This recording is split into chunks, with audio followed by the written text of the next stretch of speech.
Vikram Singh grew up in a traditional family in Mumbai that, over generations, built a true empire. His paternal grandfather had founded a spice export company which, years later, diversified into a huge conglomerate. Ever since he was a child, Vikram was educated to honor the family name and look after the businesses, which included attending social events, charity parties, and luxurious dinners. However, no matter how much wealth surrounded him, there was a growing emptiness day by day. The feeling that the people around him cared more about his money than about who he really was. Already in adulthood, when he assumed the presidency of the companies, Vikram realized that his romantic relationships were just exchanges of interests. At every event he attended, women approached him with the same strategy: broad smiles, shallow questions, and exaggerated compliments. The conversation almost always revolved around how remarkable his success was or how incredible it would be to travel on his private jet. They never asked about his ideas, his personal tastes, or his values. Irritated by this dynamic, he spent months reflecting on how he could find a woman who cared about his character and not just the wealth that surrounded him. On a sweltering summer afternoon, while watching the sun through the large window of his office, Vikram called his assistant and best friend, Raj Khanna. Raj came from a middle-class family, and the two had become close while studying in England. Even though Vikram was the heir to a colossal fortune and Raj led a more modest lifestyle, their friendship was genuine. Raj never treated him like the big billionaire, but rather as the friend he was. Vikram trusted him more than any other employee. Vikram looked at him resolutely. "Raj, I want to organize a masquerade ball. A grand event, but different from anything I've done before. I want a chance to observe people without them knowing who I am." Raj listened attentively, though he seemed confused. "And how is that going to work?" he asked, crossing his arms. "Simple. I'll be just another guest. You'll pass yourself off as me. Take on the role of host. The masks will help keep everything secret. That way, I can see who really cares about the host or who just wants to impress him for his fortune." Raj gave a half smile. "You know I might feel really uncomfortable in that position, right? But if that's what you want, I'll help you." Vikram walked to the window, looking out at Mumbai's busy traffic. "Yes, it's what I want. Who knows? Maybe I'll find someone different at this ball." Raj then nodded, gazing at his friend with complicity. For weeks, Vikram's event team worked nonstop. Everything had to be kept confidential while ensuring the highest level of refinement. The party would be held in one of his palaces, which was not usually open to the public. Red carpets would cover the entrance, crystal chandeliers would hang in every corner, and a live orchestra would play traditional music mixed with contemporary arrangements. The masks, crafted by hand, would be given out only at the entrance, so that no one could easily recognize each other. The announcement was widely publicized. Every single woman in India who wished to attend the ball could register on social media as long as there were invitations available, with no requirement of a certain last name or direct connections to high society. Many registered, and the invitations ran out quickly. Raj personally handled organizing the list and oversaw sending out the confirmations. When the big day arrived, the palace and the main hall were lit by decorative torches placed around an extensive corridor covered with petals. Jasmine and red roses exuded strong aromas, lending the place a romantic and solemn atmosphere. Women of all styles and background began to arrive, wearing imposing, luxurious saris.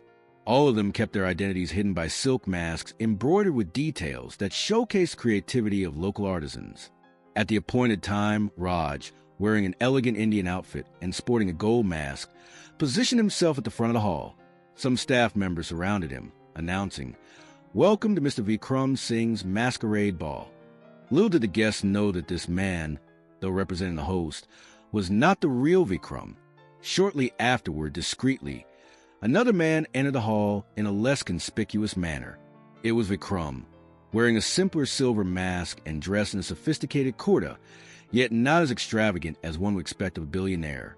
With that more modest appearance, he blended into the crowd. Vikram walked through the hall, greeting some people without revealing himself. He observed the groups of women who approached Raj. It was curious how their treatment of Raj, playing the part of Vikram Singh, bordered on adoration.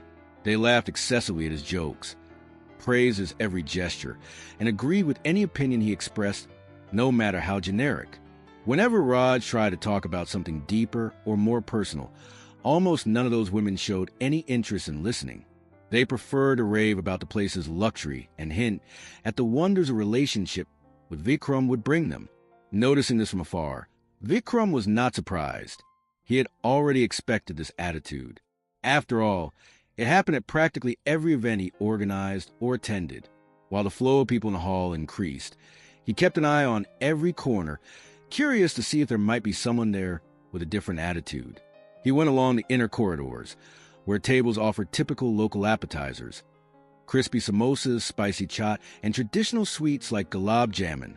The smells brought back childhood memories, times when his mother liked to prepare special dishes for family parties. It was almost impossible not to feel a certain nostalgia. Near these tables, some women tried to get close to the fake Vikram. They whispered, pointed, and commented on his elegant bearing. Walking a bit further, Vikram noticed a young woman in a corner at the foot of a stairway leading to an inner terrace. She wore a light blue sari embroidered with floral designs and subtle silver threads. Her mask was simple but matched her delicate features perfectly. Unlike so many others roaming the hall, that woman did not approach the circles that were eyeing the host. Instead, she seemed genuinely focused on appreciating the decor and listening to the orchestra's music. He watched her for a few minutes. Each time the musician started a new melody, she briefly closed her eyes, showing a calm smile. She looked happy, but not for the reasons motivating most of the other guests. She wasn't taking selfies, nor was she trying to talk to Raj, and she didn't show off in an exaggerated way. It was as if she were there just to experience a unique moment, without any interest in self-promotion or obtaining advantages. Vikram slowly approached, still masked, to see how she reacted to surroundings. He noticed that she gently touched the texture of the flowers hanging in a corridor arrangement, admiring each detail. He thought about striking up a conversation, but hesitated. He didn't want to come across as intrusive or clumsy. He stepped back a bit and went to another area of the hall, tried to see if there was anyone else with that same sincere demeanor. However, the more he wandered to the halls and corridors, the more convinced he became that he had never encountered someone so genuine at the events he attended. The thought of speaking to that stranger returned strongly. Perhaps she was the only one there who wasn't impressed solely by the fortune involved in the ball. He was curious to know why she seemed so different. No one greeted her with excitement, indicating she probably wasn't someone known in high society.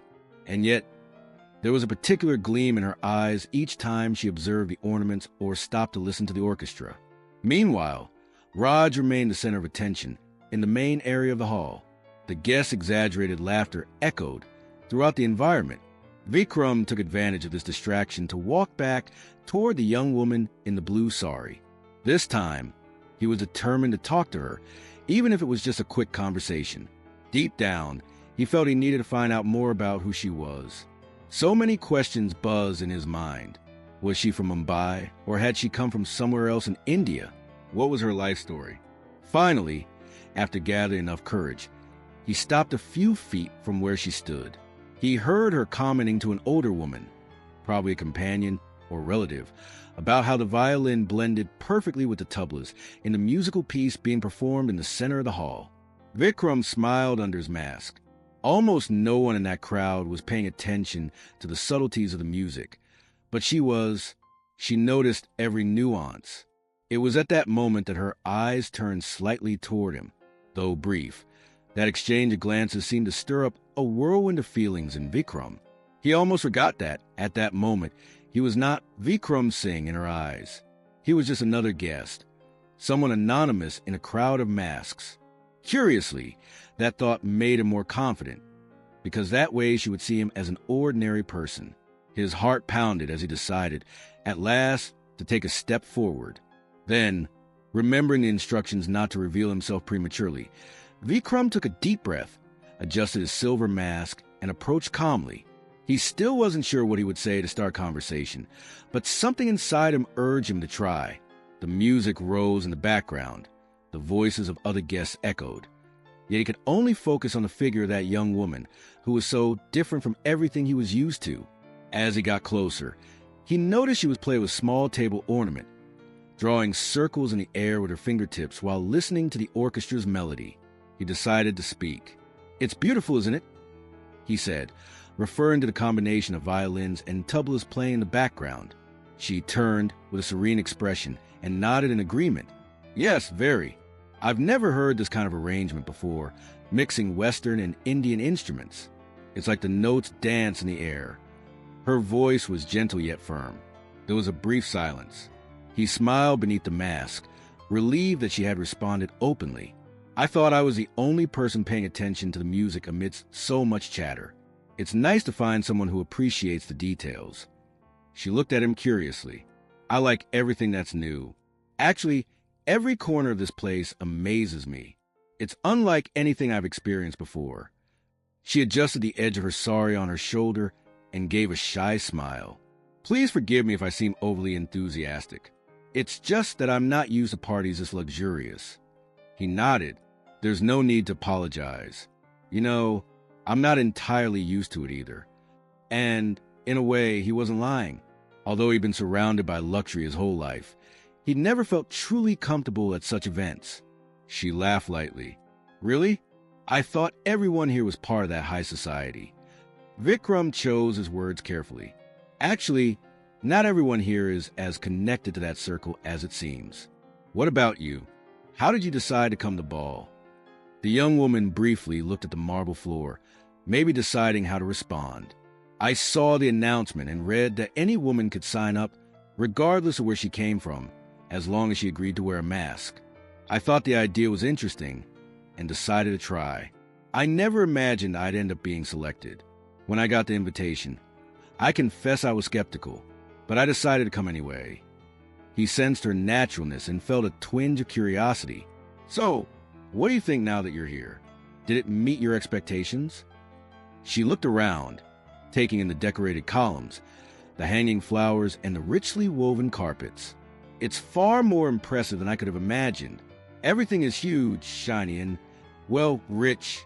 But at the same time, I'm not completely at ease. It's not really my style. Still, I want to enjoy every second because I don't know when I'll have the chance to see anything like this again. I like seeing new and different things." Every syllable she spoke conveyed honesty. Unlike so many other guests, she made no mention of wanting to get close to a billionaire or gain special favors. She seemed genuinely happy to be there, absorbing the beauty of the place. Vikram's heart raced. He had found what he was looking for, someone to talk to without hidden motives. He looked for a subject to keep the conversation going. "Did you come with someone? I saw you talking to someone a little while ago." "My aunt. She encouraged me to come. She's fascinated, but also a bit bored because she doesn't know anyone here. She's sitting at one of the tables near the stage, admiring the decor. We both live in a very simple neighborhood, so everything here is new to us." He noticed the sincerity in her tone. "What's your name?" he asked, not wanting to reveal himself yet. She hesitated. "I think the purpose of the ball is to keep identities secret, right? At least until the end. But you can call me Sanvi." She finished her sentence with a kind smile. "Sanvi? That's a beautiful name." He wondered if he should give his own name, even a false one, or remain just an anonymous guest. He decided to avoid lying outright, so he answered without giving himself another name. "Nice to meet you. I'm, well, just another curious person like you." She nodded, and then both fell silent to listen to the musical performance starting on the central stage. Violins harmonized with the rhythmic sounds of tablas. As the melody progressed, some people began dancing in pairs throughout the hall, spinning in elegantly embroidered outfits. Occasionally, a small chorus formed to sing a classic Indian song. Vikram took advantage of the pause to glance at Sanvi. Her gaze wandered around the room with fascination, but it was a pure fascination, not that typical eagerness of someone looking for a benefit. He also noticed that she was breathing with slight discomfort, probably because of the heat and the mask. After another few minutes, she lifted the mask quickly and took a big breath. Her features were revealed briefly, showing delicate lines, expressive dark eyes, and a calm expression.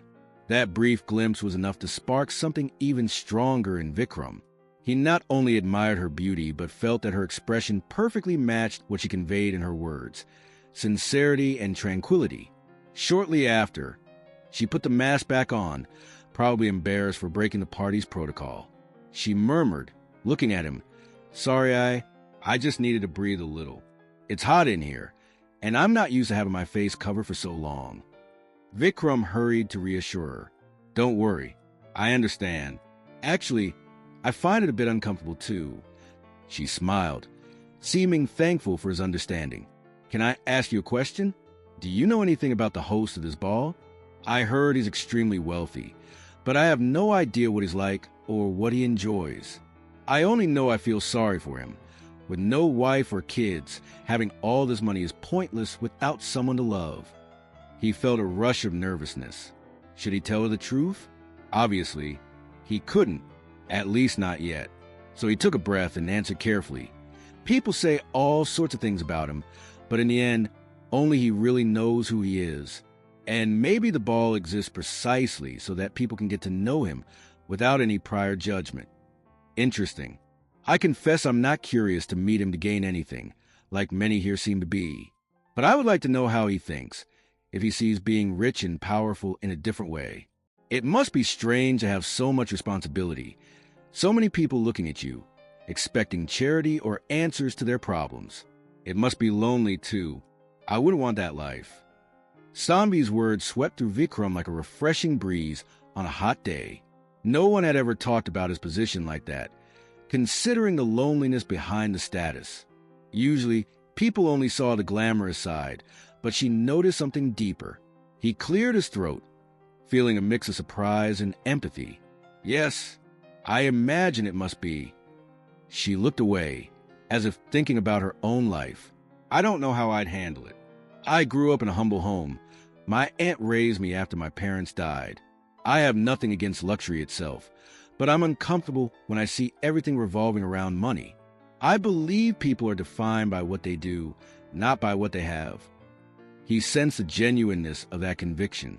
"You mentioned your parents. I'm sorry. What was it like growing up with only your aunt?" Sambhi took a deep breath, seeming cautious not to reveal too many details. "It was challenging in some ways, but she gave me a lot of love. We struggled to get by at times. I had to work early on to help support the household, but I always worked hard at my studies. And, that gave me a certain independence. I learned to value what really matters." Vikram noticed that her tone, while talking, didn't convey pity, but rather acceptance and gratitude. "You seem to have a very positive outlook on life." "I try," she replied, slightly raising the corners of her mouth. "What about you? Where does that observant gaze come from? You seem very attentive. Ever since you arrived, you watched me before you started talking, didn't you?" He laughed lightly, trying to ease the tension. "Yes, but not in a bad way. It's just, I was struck by how you weren't running after the supposed host, like the others. You seemed so engaged with the music, the decor. I was curious to know what you were thinking." Sambhi tilted her head. "I see. Well, I came to this ball because I want a unique experience, but I'm not interested in impressing someone powerful. If that person isn't interested in who I truly am, I don't see the point in forcing anything." He agreed silently. Inside, he felt increasingly drawn to her authenticity. Several minutes passed with them simply admiring the hall. The crowd grew thicker. The orchestra played lively tunes, and a few couples tried their hand at traditional dance steps. Up front, Raj politely tried to dodge insistent questions about his personal life, pretending to be Vikram Singh. The night continued, and they chatted about simple things, from food preferences to hobbies. Vikram was surprised to learn that Sambhi loved reading old romance novels, including some classics of Indian literature. She spoke enthusiastically about authors he also knew, and time went by quickly. Amid so much harmony, he sometimes almost forgot that he was still in disguise. At a certain point, the orchestra stopped, signaling that the ball was coming to an end. Many guests started leaving, taking home memories of the night, and some exchanged contacts with Raj, believing they were speaking directly to Vikram. Meanwhile, Sambhi showed signs of fatigue but maintained a polite demeanor and an air of satisfaction for what she had experienced. She then announced to the masked man who had been talking to her, "Well, I think it's time for me to go. It was a pleasure talking to you. I hope we'll meet somewhere else, maybe in a less ostentatious event," she joked, letting a smile slip before bringing her hand up to her mask. He, feeling the weight of her departure, replied, "I also really enjoyed meeting you. You brighten my night truly." With a light movement, Sambi removed her mask, fully revealing her features. Her expressive eyes reflected the hall's soft lighting, and for the first time, Vikram saw her entire face, without any shadow. There was no arrogance or extreme shyness in her expression, only a sincerity that captivated him. For a few seconds, he was transfixed, unable to say anything. She, unaware of the impact she was causing, smiled kindly. "Goodbye, then. Good luck, whatever you may be searching for." With a wave, she turned and headed toward the exit, joining her aunt who was waiting for her. Her light blue sari swayed with her steps, in tune with the last notes played by the orchestra. Vikram remained standing, watching until she disappeared among the palace's tall columns. Only then did he feel the sensation washing over him. Surprise, fascination, and a premature sense of loss, as if he wanted more time by her side. But he couldn't call her back. Not now. Not under these circumstances, in which his true identity was hidden. As Sambi's footsteps echoed away, he let out a long sigh. At that moment, he was certain that the conversation he had just experienced would change everything. Even if she didn't realize it, Vikram had finally discovered that there were still people whose values and dreams didn't revolve around money. And that discovery made him feel an emotion he hadn't felt in a long time. Hope that he could, beyond status, find a real human connection. However, without revealing his face, all that remained was a longing for a future encounter. The ball ended shortly thereafter, and Vikram, still stunned, looked around, noticing the last guests leaving the hall. Raj, now free from most of the questions, approached, relieved to have fulfilled his role. "Did you see anyone interesting?" he asked, exhausted and curious. Vikram gave a vague response, keeping a faint smile on his lips. "Yes, Raj. I think I found someone different. I'm going to personally check the guest list and find out more about her." Deep down, he wished he had more time to understand what he felt for that woman who was now leaving without even knowing whom she had been talking to all night. With that thought in mind, Vikram retired to his quarters, his head still spinning from the words he had exchanged with Sambi. The moonlight shone through the windows, reflecting off the antique furniture and polished floor. As he carefully removed his silver mask, he wondered how many more masks he would need to remove along that journey. Not just physical ones, but those imposed by fortune, by society, and even by his own expectations. And so, that night, the masquerade ball came to an end. Many would still talk about the event for days, but for Vikram himself, only one conversation really mattered. The one in which he was able to see, even briefly, the face of Sambi Kumar, free of ulterior motives and brimming with authenticity, without her knowing she was standing before the very host everyone so coveted. 3 days passed since the masquerade ball. Early that morning, Sambi woke to the sound of agitated voices outside the small house where she lived with her aunt. Neighbors spoke in urgent tones, as if something highly unexpected had happened. While she dressed to follow her usual routine, she heard knocking on the door and went to answer, curious to know the reason for such commotion. One of the neighbors, a lady with an alarmed look, asked almost breathlessly, "Sambi, have you seen the newspapers? They're talking about you, saying you were chosen by billionaire Vikram Singh to be his fiancée." It was so absurd that it took Sambi a few seconds to process the words. What's this all about?" That was all she managed to say. Sambi's aunt, who had come from the kitchen holding a dish towel, widened her eyes. "My child, what is she talking about? How is that possible? You didn't even manage to approach him." The two ran to the entrance of the house, where a frenzy was starting to form. As Sambi stepped onto the porch, she saw people holding newspapers, others with cell phones pointed at her, taking pictures. She heard questions like, "Is it true? How did you do it?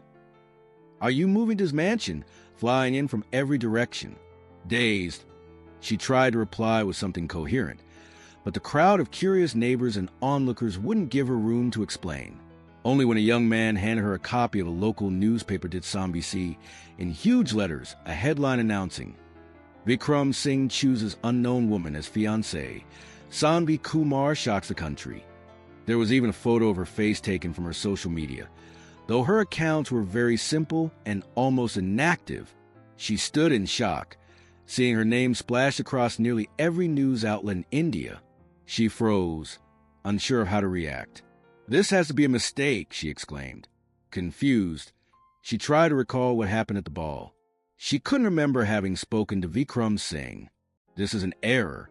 I never even talked to the millionaire. I didn't see him. It makes no sense." But her denial had no effect. The story was already spreading like wildfire. Some reporters, realizing Sambi was right there, approached, using their phones as makeshift microphones, asking questions too rapidly for her to respond. "How did you meet Mr. Singh? How long have you been together? What do you think of his fortune? Are you quitting your job? Is this an arranged marriage or for love?" The questions piled up. Sambi's aunt, frightened, stood in front of her niece and the reporters. "We have no statement to make. There must be some misunderstanding." She tried to stay calm, but the situation was unlike anything either of them had experienced. They had never been the focus of attention from anyone beyond their few neighbors. Suddenly, they were under the spotlight of all of India. In the midst of the chaos, Sambi felt a tightness in her chest. She had no idea how her name was revealed to the media or why Vikram Singh would have made such an announcement. Perhaps it was some kind of cruel joke or a huge mistake, mixing up her name with someone else's. None of it made sense. She remembered that the ball allowed the presence of any woman, which was why she had decided to go in the first place. But that didn't mean she had come into contact with the supposed host. "Why would he choose me if we didn't even speak?" she murmured, staring at the dirt floor at the entrance of her home. The confusion only grew. By the minute, more journalists and curious onlookers arrived, some bringing larger cameras and photographers, asking questions about her life, seeking interviews. The small neighborhood where Sambi lived was not used to such attention. Its narrow streets became clogged with press vehicles, and the hubbub left residents stunned. Some speculated that Sambi came from a fallen noble family. Others believed she had won over the billionaire with some extraordinary deed. In truth, no one knew anything for sure, not even Sambi herself. She sought refuge inside the house, shutting the door and leaning against it. Her aunt followed, trying to console her. "My child, don't be like this. There must be some explanation. We'll find out what's going on. Maybe it's a mix-up with your name." Sambi, eyes brimming with tears, nodded, but her mind raced. "How am I going to prove I have nothing to do with this engagement? I don't even know how to contact that man. I don't know anyone influential." The phone in the house rang nonstop, but they didn't pick up, fearing it was relentless reporters. Occasionally, shouts would come from outside. "Sambi, talk to us. Say something. You've won the love lottery. The country wants to know." They merged with the sounds of motorcycles, cars honking, and camera shutters snapping. After some hours of chaos, they heard the roar of a luxurious car arriving at their door. It sounded different from the press vehicles, big, shiny, and escorted by two men in suits. The crowd of reporters noticed and hurried to the narrow gate to film and take pictures. Sambi, cautiously, peered through a window crack and saw a uniformed driver stepping out of the car with an elegant posture and a serious expression. He said something to the reporters, who tried to follow him to Sambi's door.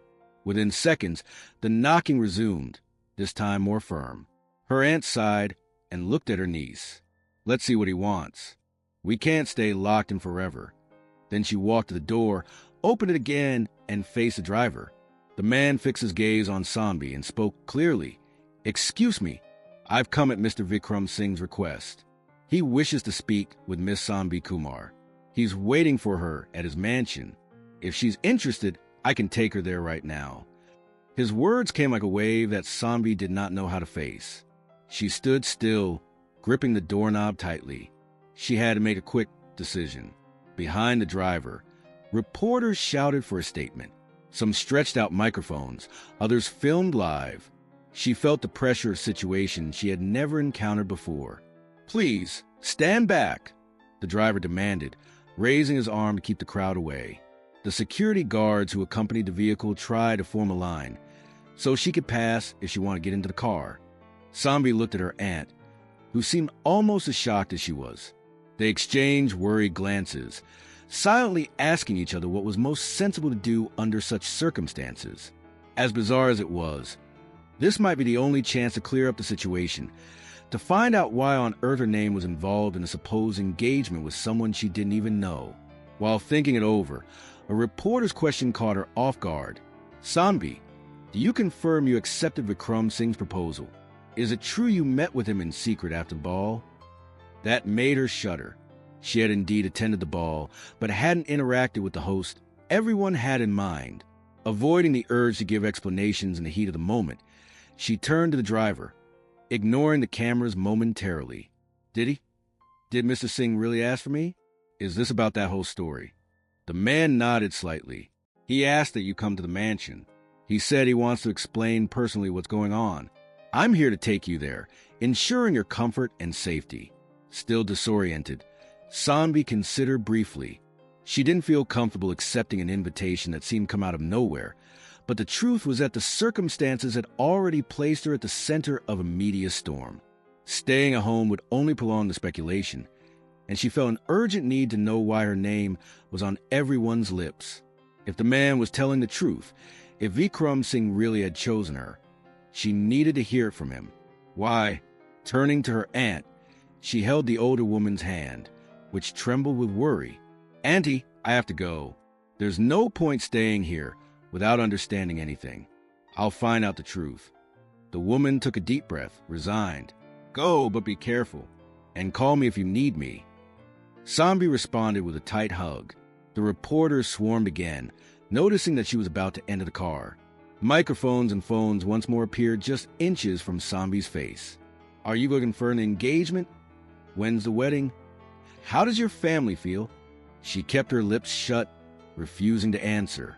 All she wanted at that moment was silence, so she could sort out her own thoughts, under the watchful eyes of the entire neighborhood, which had also gathered out of curiosity. Sambi walked resolutely to the car. She wore simple sandals, contrasting with the vehicle's extravagant shine. Her light cotton sari fluttered in the breeze as she tried to keep her head high amid so many cameras. The driver opened the rear door, and she stepped inside, accompanied by her aunt, who insisted on escorting her to the gate to ensure everything was fine. When the door closed, Sambi finally managed to breathe a little easier.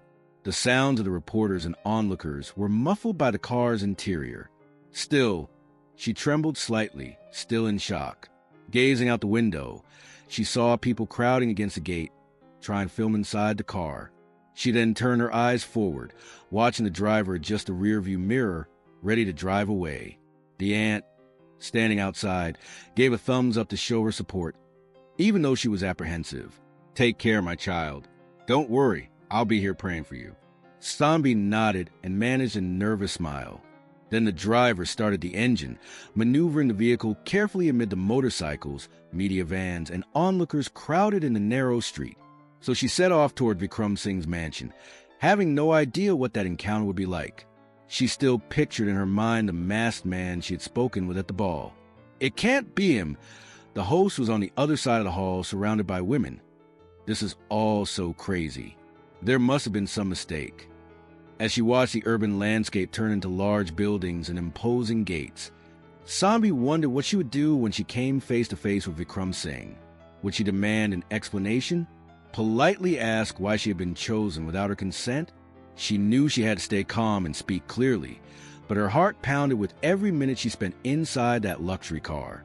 After about an hour, the cars escorting her stopped at enormous iron gates decorated with intricate designs and a coat of arms that apparently belonged to the Singh family.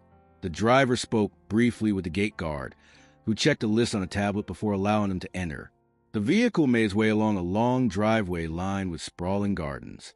Tall, carefully pruned trees bordered each side of the private road, and Sambi could see in the distance the outline of a majestic mansion. A chill ran through her.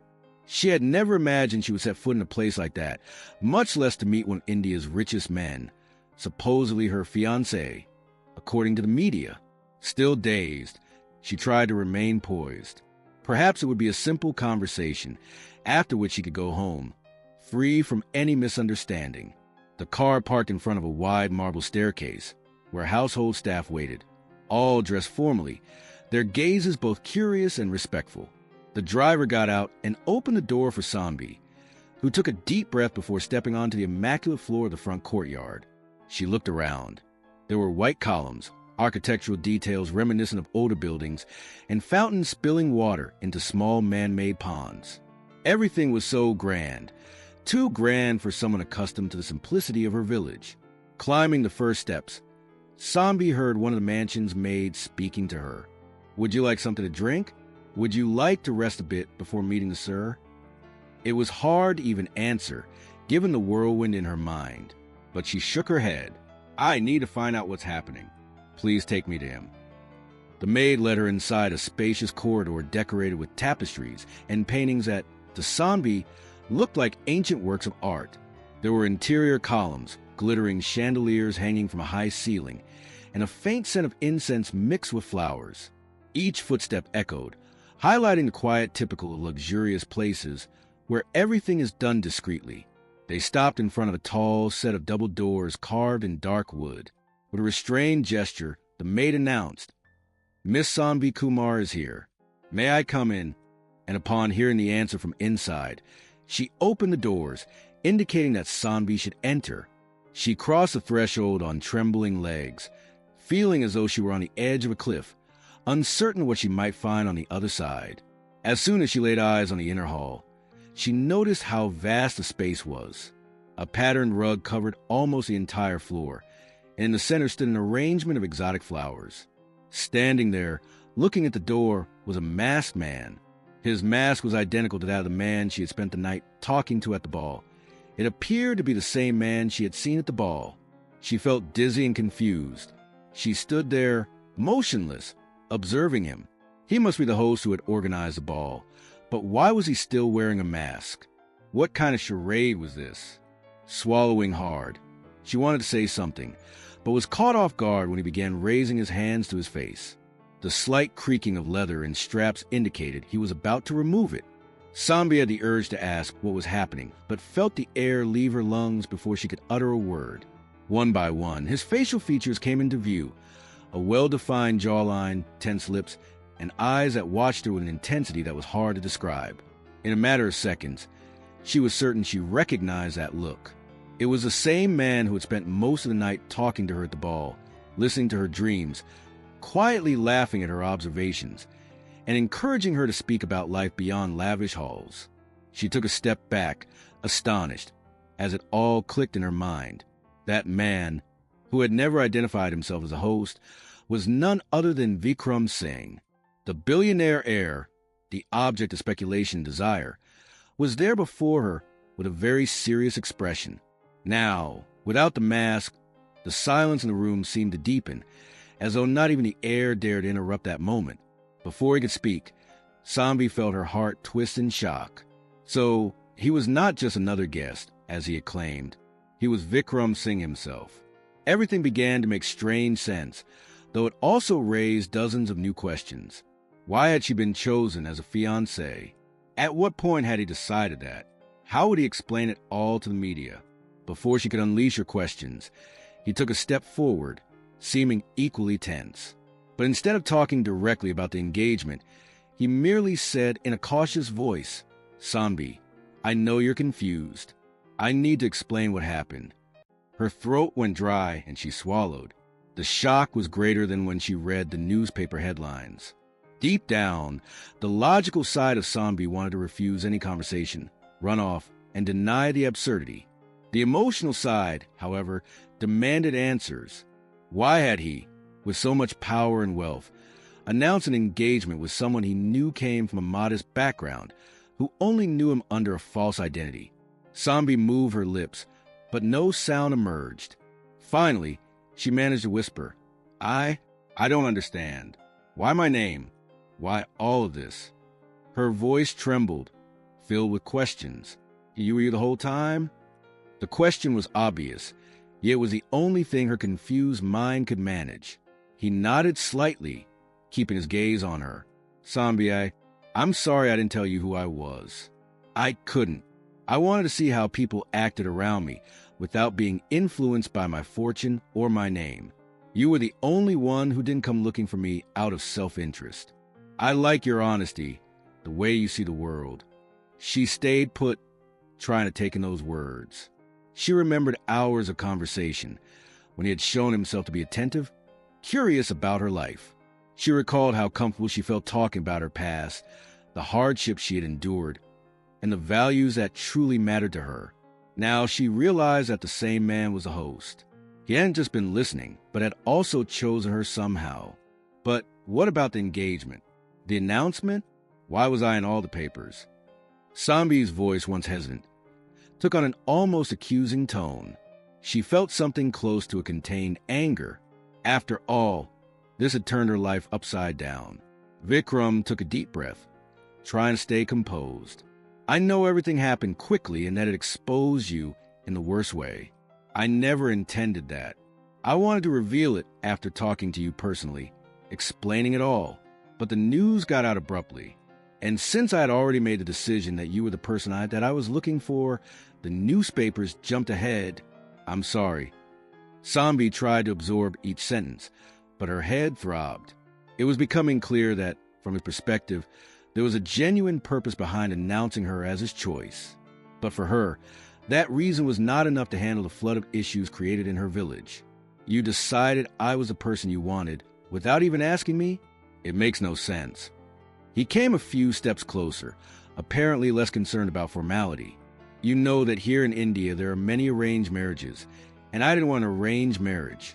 I wanted someone who would spark my interest and be interested in me for what I have inside. You said some things that night that stayed with me. You talked about the worth of people, about how you found all this ostentation superficial. You were the first to see me as more than just money. I was enchanted by that, and I acted on impulse. Believe me, I never meant to harm you. Sambi looked at him, unsure if her feelings leaned more toward outrage or confusion. You can't just decide something like this. I hardly know you. We talked all night, and it was great, but that's not a reason for someone to be called your fiancé in front of the whole country. Her sincerity was unmistakable.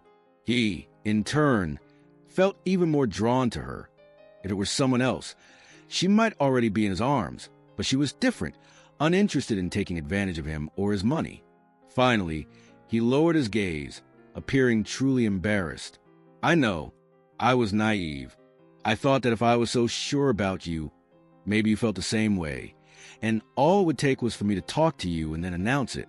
I didn't imagine you didn't feel the same, or that the news would leak out and the media would go berserk. She stepped backward, moving away from Vikram. She needed space to think, as the tension of that meeting suffocated her. When she spoke again, her voice came out uneven. I can't handle this. I came here to understand, and the more I learned, the more it all seemed senseless. Our worlds are different. Vikram, mine is simple. I live with my aunt in a tiny house.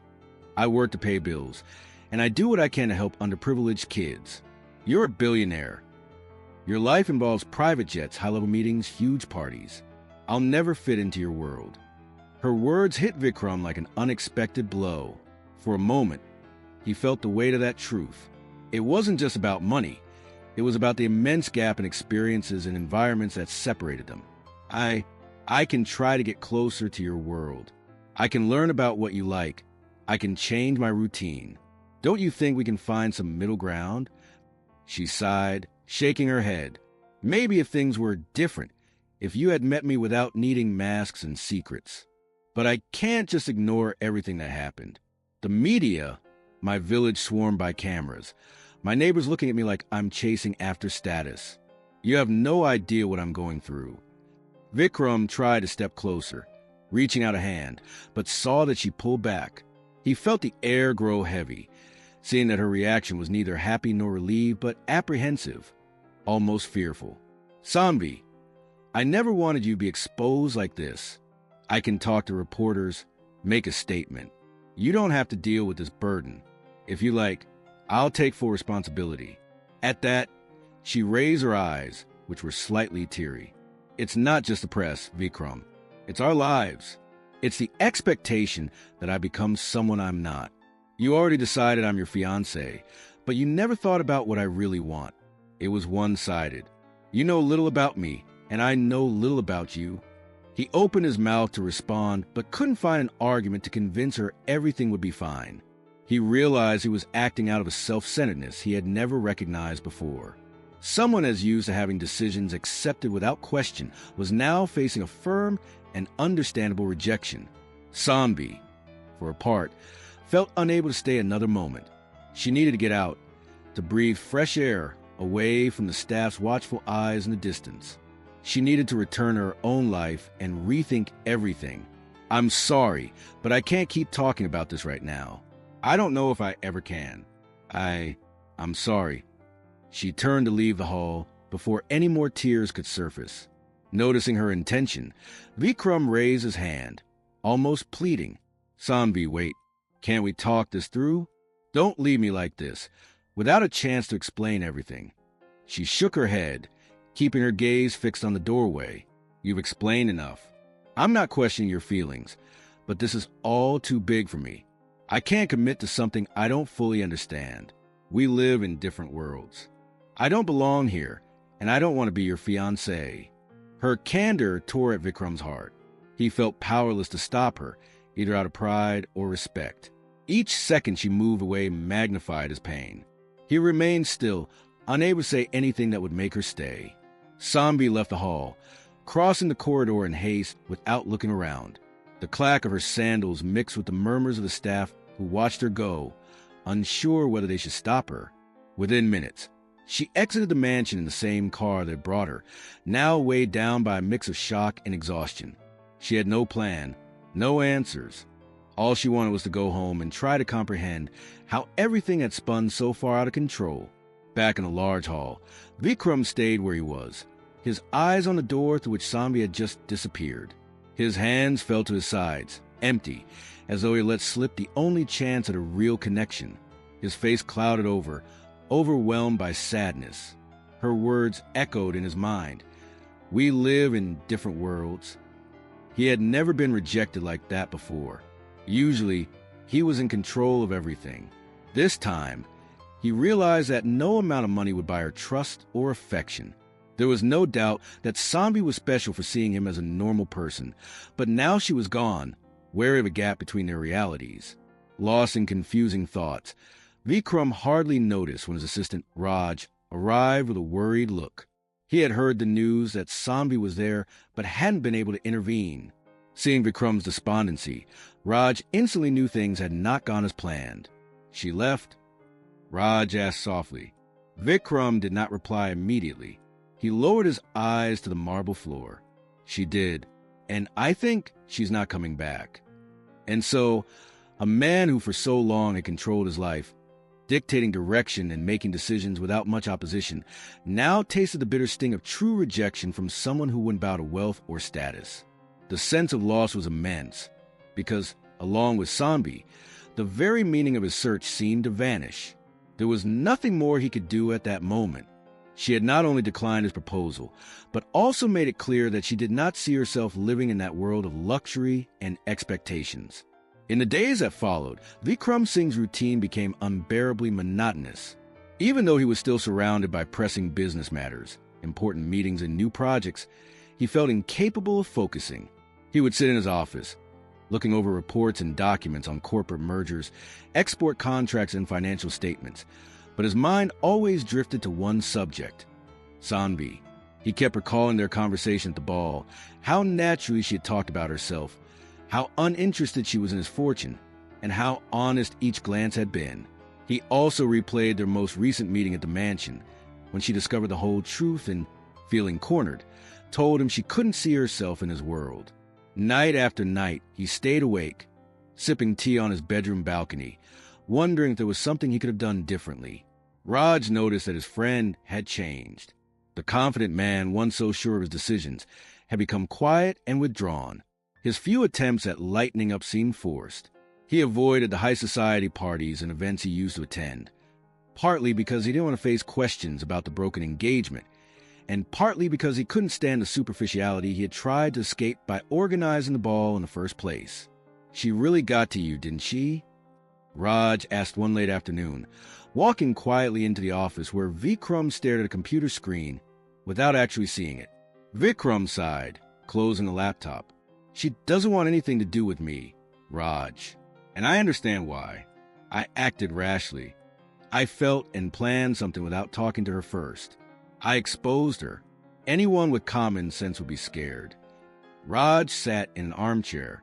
"If you really care about her, you shouldn't give up so easily. You're not one to give up on things." He let out a humorless laugh. "You think I haven't tried?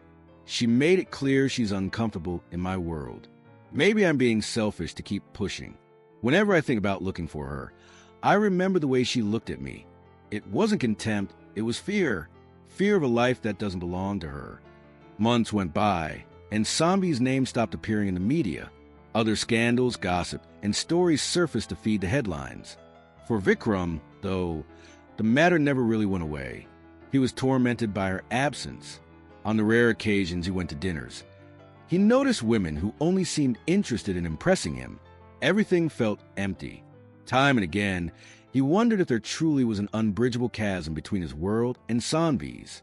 One afternoon, trying to escape his own worries, Vikram decided to drive around aimlessly, letting his chauffeur go. He needed to be alone to think. He took a less traveled road, passing through some small towns on the outskirts of Mumbai, noticing simple buildings, modest shops, and children playing in dirt roads. He felt a surge of tenderness and a tinge of envy for those who lived simpler lives. At the end of that drive, he stopped at a scenic viewpoint overlooking a rural area. He stood there taking in the landscape when a thought came to mind. He needed to find out more about Sanvi, what she did on a daily basis, and whether she was okay or struggling after that media storm. The idea of searching for her again reignited a hope he'd been trying to squash for fear of rejection. The next morning, he talked to Raj and quietly arranged for a thorough investigation, without causing any fuss, into where Sanvi was working. He didn't want to stalk her or invade her privacy, just to have a chance to better understand her routine. A few days later, Raj returned with information that was both inspiring and painful. Sanvi had found a job as a teacher in a poor village far from central Mumbai. There, she taught underprivileged children, mostly orphans or kids from very poor families. She worked for a modest salary at that place, and in her spare time, she volunteered in neighboring villages. Learning this made Vikram feel both admiration and a pang of conscience. He admired her dedication to her community, while realizing how arrogant it had been to assume she could simply embrace his life of luxury. In a way, he had been presumptuous to think he could just bring that woman into a world that had nothing to do with the beliefs and values she had always championed. He spent the night wide awake, staring at the ceiling, while only one decision formed in his mind. He had to see her. Maybe she refused to speak with him, but he had to try. He wouldn't find peace otherwise, not without seeing Sanvi again understand that there was any chance for reconciliation, or at least an honest conversation. Early one morning, he canceled all his appointments without telling any advisors, nor even his family or company executives. Vikram decided to travel to that village. He took one of his less flashy cars to avoid attracting paparazzi. If he arrived and she refused to talk to him, so be it, but he could no longer remain a prisoner to doubt. He left at dawn, when the city was just waking up. Traffic was light at first, and as he moved away from more populated areas, the roads became dirt paths, bordered by fields and farmland. Little by little, he saw huts and humble homes. He asked some local residents where the school for underprivileged children was, describing Sanvi's name, until an elderly man pointed him to a small brick structure painted white and decorated with murals the students had made. When Vikram parked outside, he saw a large yard of packed earth where several children were running and playing. He heard laughter, children's voices, and from inside one of the open classrooms came the sound of traditional songs being sung. He got out of the car, looking around while the children eyed him with curiosity. Some giggled. Others ran indoors upon noticing the well-dressed stranger who appeared unannounced. His heart pounded. He looked at the school's entrance, wondering if he should turn back. It was invasive to show up like that without an appointment. But as soon as he stepped onto property, he glimpsed in the distance a young woman playing with the children, helping them cut colored paper. Her simple sari, her hair pinned back neatly, and her focused expression left no doubt. It was Sanvi. Vikram blinked a few times, overcome by a rush of emotion. It wasn't just longing that stirred in him. It was deep admiration for her as he saw her in her own environment, doing something that clearly made her happy. He stood still for a few seconds, unable to move forward or call her name. All he wanted was to watch her, to see the genuine light in her eyes while she showed the little ones how to hold the paper to be cut and encourage them with kind words. He realized then that he was venturing into unknown territory. He wore no mask, had no bodyguards, and carried no rehearsed speeches.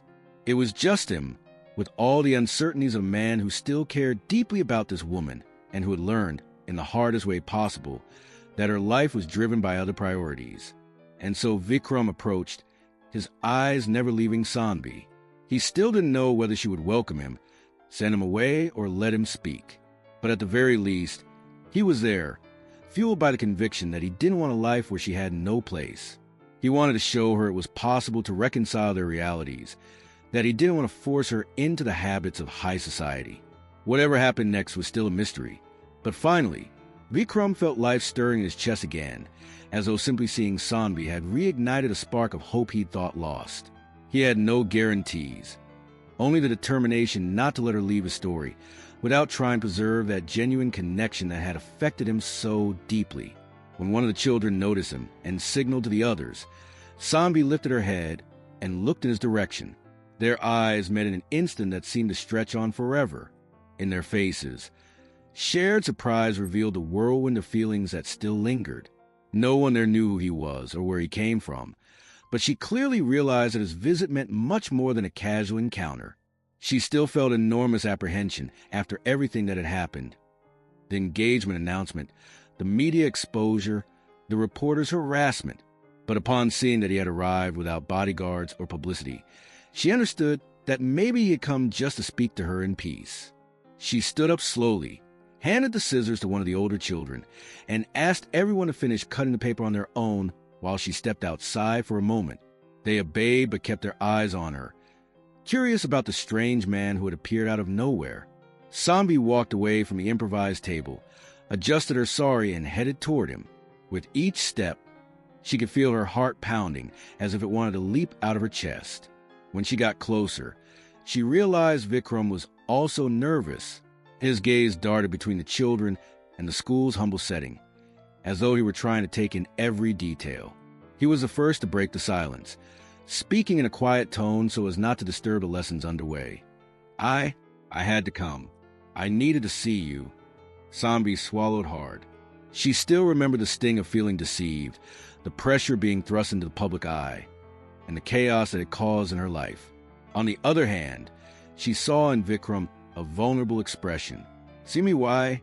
You know this place has nothing to do with your world." Her voice was tense, but it held a hint of curiosity. He held her gaze. "I know that, but I also realize that staying in my world without you doesn't make sense. I've spent months torturing myself, remembering our conversations, and I was selfish. I thought just wanting it would make everything work, but you showed me that's not how things are. Your path isn't about being locked into parties and luxury. So I decided that if your place is here, I wanted to know it. At the very least, to understand better who you are in the environment you love." She blinked several times in surprise. She had expected him to insist that she marry him, yet he spoke instead about understanding her universe. "Well, this is my work, teaching children who barely have access to education. They come from families who can hardly feed them, let alone buy books or notebooks. I do what I can to give them some hope."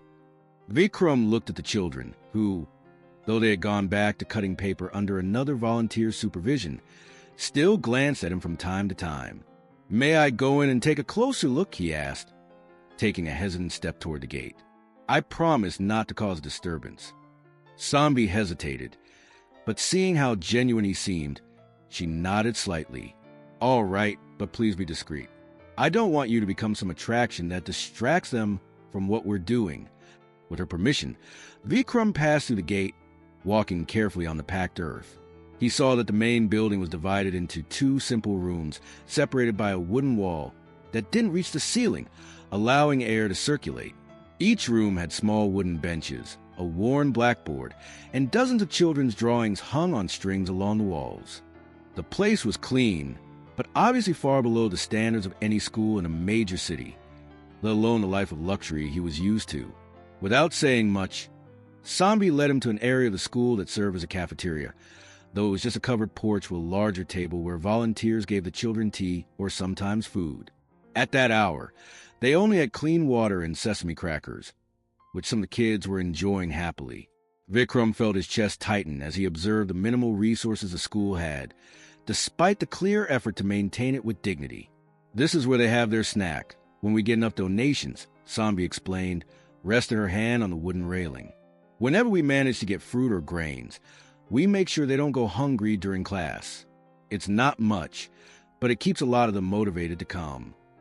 He studied every detail, a growing empathy within him. "Do you work here every day?" he asked, sounding a bit emotional.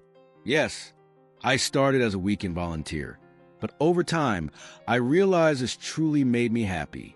I quit other jobs to focus on this.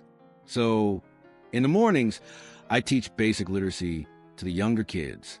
In the afternoons, I cover basic science and math for the older ones.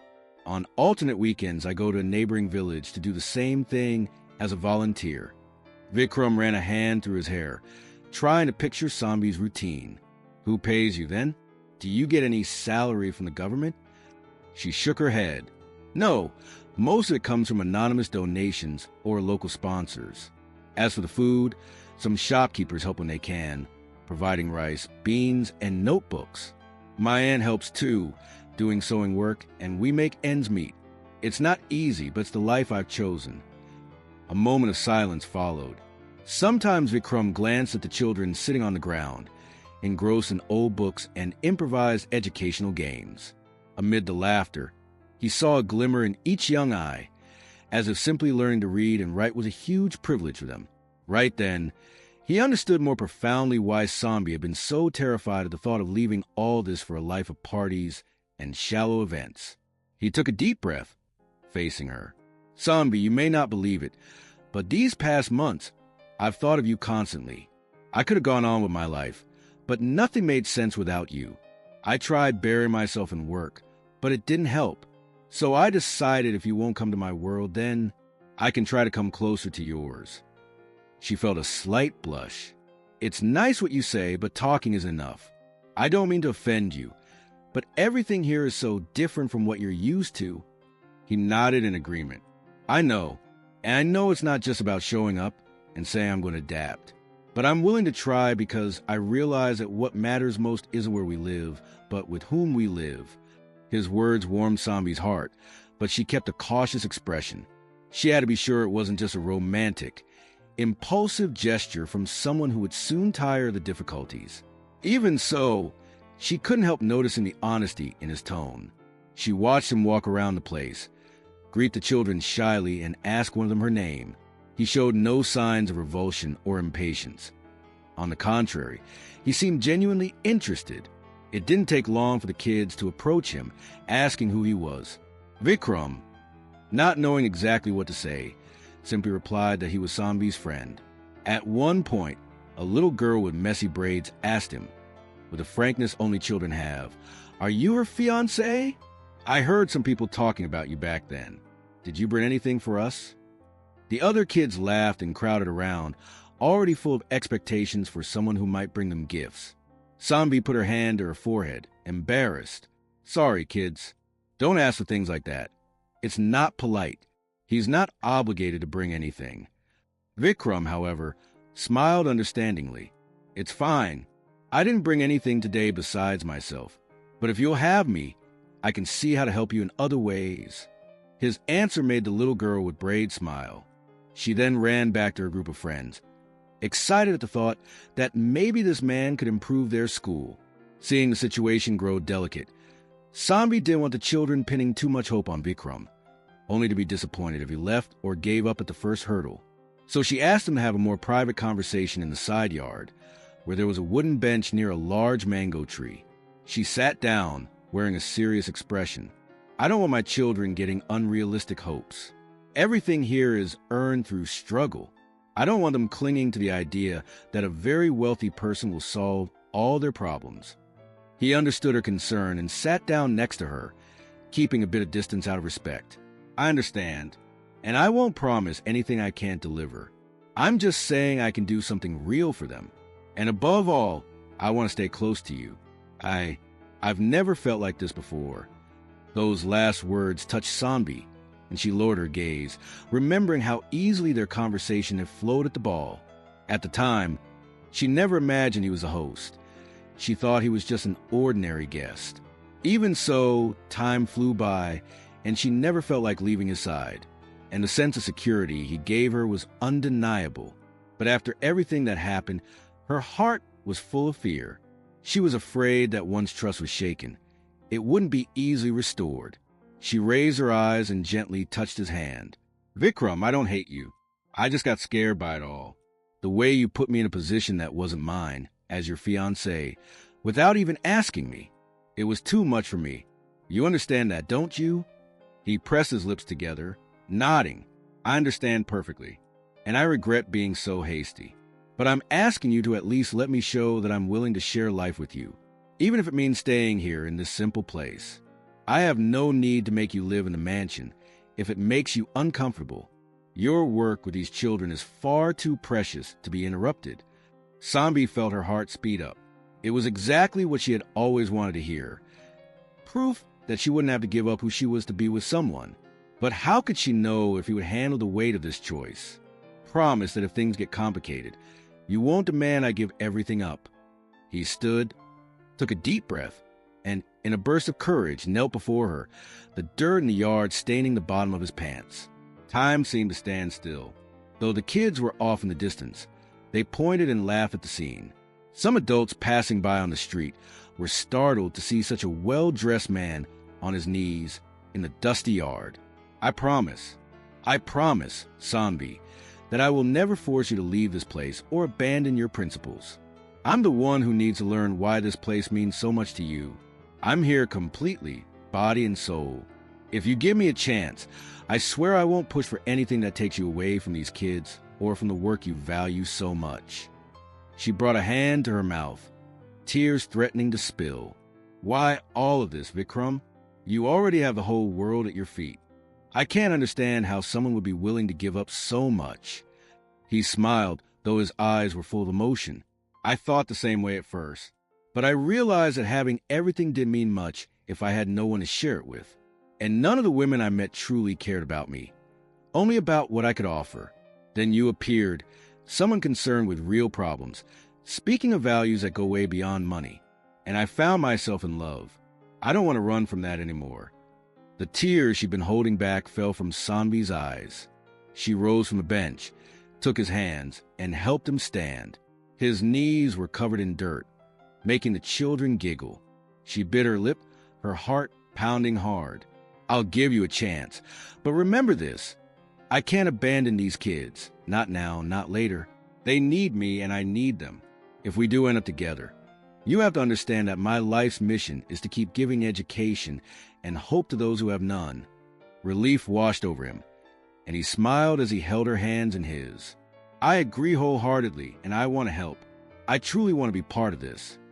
At that moment, Sanbi felt her fear giving way to a stronger emotion. The sense that she had finally found someone who genuinely saw her and was willing to face the consequences of seeing her as she truly was. The children gathered around them, some smiling shyly, others asking things like, "Are you really going to get married? And where are you going to live now?" She blushed and shook her head. "Don't worry about that, kids. All I can say is that if you're okay with it, Vikram might come visit and help with classes once in a while." The children immediately cheered, clapping and shouting, as if they'd just gotten wonderful news. Vikram laughed, caught up in their joy. Then he turned to Sanbi, his eyes brimming with happiness. "I know it won't be easy, but thank you for giving me this chance. We can live anywhere you want. If you want to stay in the village, that's fine. If you want to spend some days at the mansion, that's fine too. or we can find another home, as long as you're with me." Still emotional, she simply nodded. "First, let's see how all this unfolds. Then we can figure out the rest," she said, smiling. He laced his fingers through hers, feeling that at last he'd found something all his money could never buy, the bond with a woman who genuinely cared about those around her. And so, in the middle of a simple village, with no red carpets or lavish banquets, Vikram proposed. It wasn't a formal request with the entire media watching for a statement, but it was genuine and heartfelt. And before the children and a few locals who had stopped to watch, Sanvi accepted, with tears in her eyes and her breath quickening. She said yes to a relationship that wouldn't pull her away from her roots, but that promised to shine a new light on the work she was already doing. A union that had come from an unlikely meeting at a masquerade ball, but was now blossoming in a place of truth, surrounded by children and worn-out books. That quiet commitment, sealed in the village, was the first spark of far-reaching change yet to come. The following weeks brought profound changes to both of their routines. Sanvi continued living with her aunt and doing her volunteer work. The only difference was that now Vikram came to the village frequently, dressed simply, eager to take part in the activities whenever possible. He sat next to the kids, tried to help them learn to read and write, and often got lost in the creative methods Sanvi used to hold their attention. In the beginning, the children felt some awe, knowing he was a wealthy man. But over time, they started treating him like a friend. Their respect didn't disappear. It became affectionate. They wanted to show him their drawings, get help with their exercises, and tell jokes that were usually so childish he barely got them. Still, Vikram smiled and listened, sometimes making up stories to entertain them during breaks, and everyone would laugh when he stumbled over certain words or tried to sing popular songs he'd never heard before. Meanwhile, Sanvi noticed Vikram's genuine efforts to understand village life. He didn't show up throwing money around. Instead, he spoke to the residents, tried to understand the most pressing needs, and figured out how they could work together to improve basic infrastructure, like running water and electricity. He often read reports prepared by his team, but he wanted to verify everything firsthand. This approach made their relationship even stronger, because Sanvi could see that he wasn't trying to impose change, but to propose solutions, listening to those who lived there. At Vikram's mansion, however, there were rumors and questions among staff and distant relatives. Some members of high society found it strange that there was no grand official wedding announcement, nor the usual pre-wedding celebrations typical of India's elite. Gradually, though, the story spread. Vikram was committed to the same woman previously reported in the papers, and she was dedicated to social causes. A few within high society reacted with prejudice, but others showed curiosity or even admiration for his boldness. While gossip grew among the wealthy, Vikram made a decision that would change the direction of his business. He called a meeting with his top executives, including Raj, to discuss investing in elementary education. Many in the company were surprised, since it traditionally focused on exports, real estate, and technology. But Vikram was firm. He wanted to allocate a significant portion of profits to building and renovating schools in needy areas. He planned to start with the village where Sanvi worked, gradually expanding the project to other regions. Why? Some directors asked, worried about the impact on profitability. Because I can, and because it's right, Vikram replied, ending the discussion and asking for an action plan. Formerly seen as a distant magnate, he began to be viewed as a social entrepreneur who cared about addressing inequality. At the same time, he and Sanvi learned to reconcile their realities. On some days, she went to the mansion for small family dinners, where she met Vikram's relatives and closest friends. She sometimes felt uneasy amid the luxury, but as she saw the humility of certain family members, she realized not everyone was lost in vanity. On other days, Vikram went to the village, spent the afternoon working on improvements to the school, and often ate the same spiced rice the children were given for lunch. One afternoon, after spending hours hauling construction materials to build a small library next to school, Vikram invited Sanvi to walk along the road through the fields. It was late in the day, and the sun was setting behind the mountains, painting the sky orange. The children had gone home, and only a few volunteers remained. A gentle breeze made Sanvi's sari sway, and she basked in the sense of peace that moment brought. He led her to a spot with a clearer view of the sunset. Holding her hand, they stood in silence for a few minutes, watching the scene. The day's heat was lifting, and dusk crept over the fields. She felt her heart warm with everything they were building together. Months earlier, she would never believe that this man, one of the country's wealthiest, would handle sand, cement, and tools to help construct a library in a remote area. At some point, Vikram sighed and looked into her eyes. I never properly thanked you for giving me a second chance. If there's anyone in this world who made me see beyond money, it's you. Sambi smiled, gently squeezing his hand.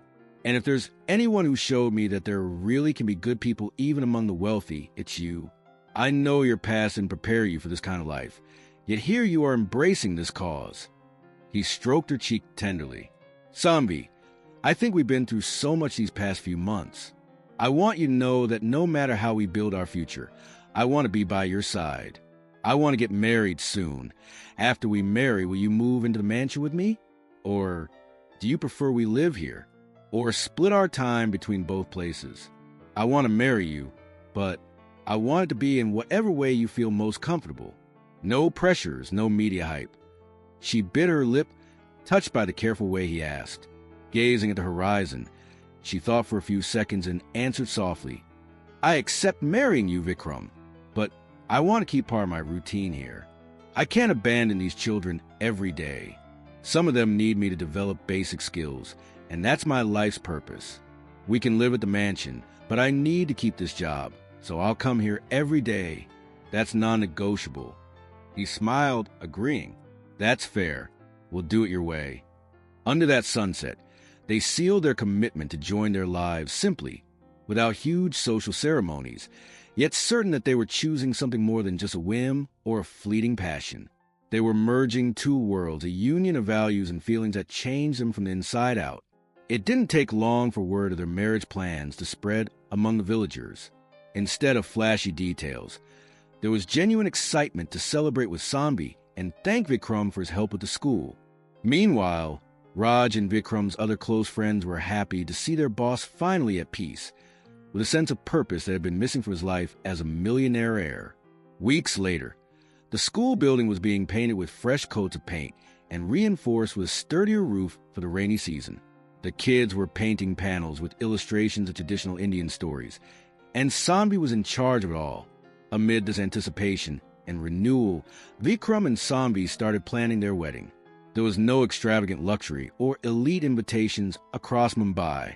Instead, they arranged a simple ceremony in the school's own courtyard, where wildflowers decorated the pillars and an improvised tent sheltered all who came.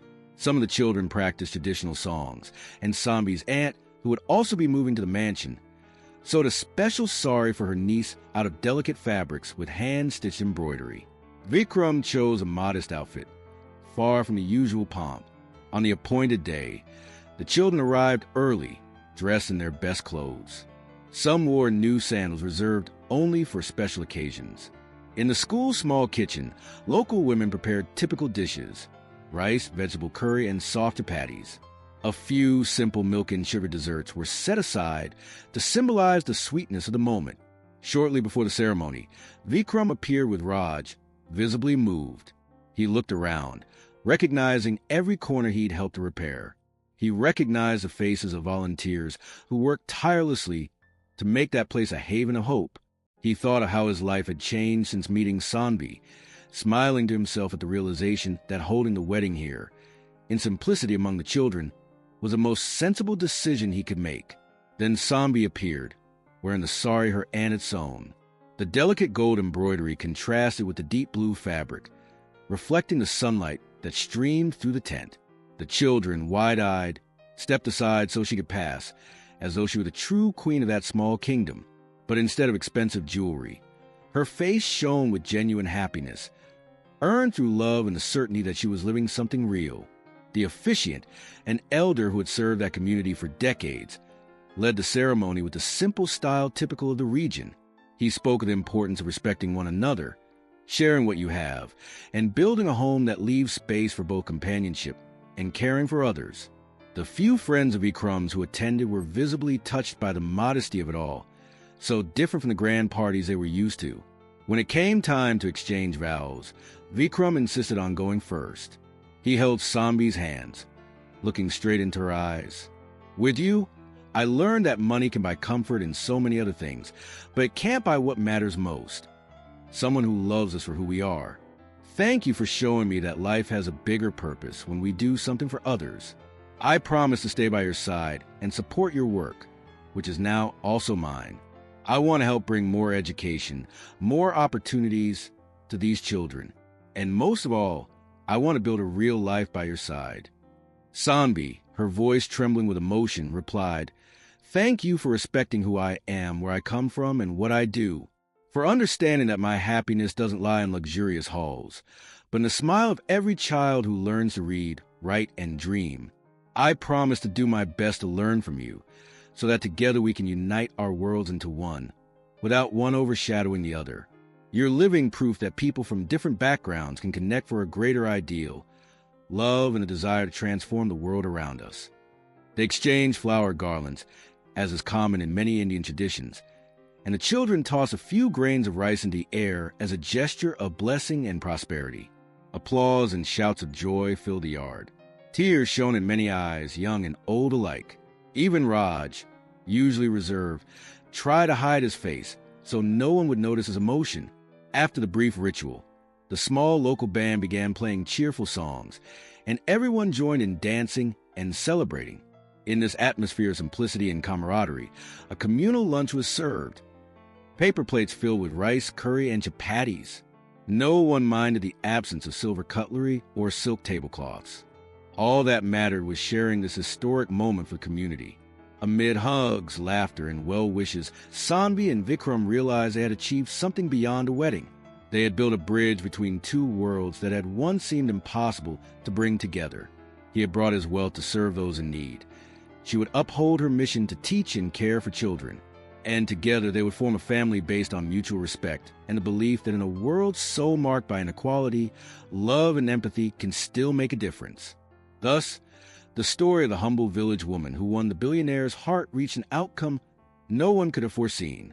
Instead of living a fairy tale of ostentation, they chose a path of solidarity and education.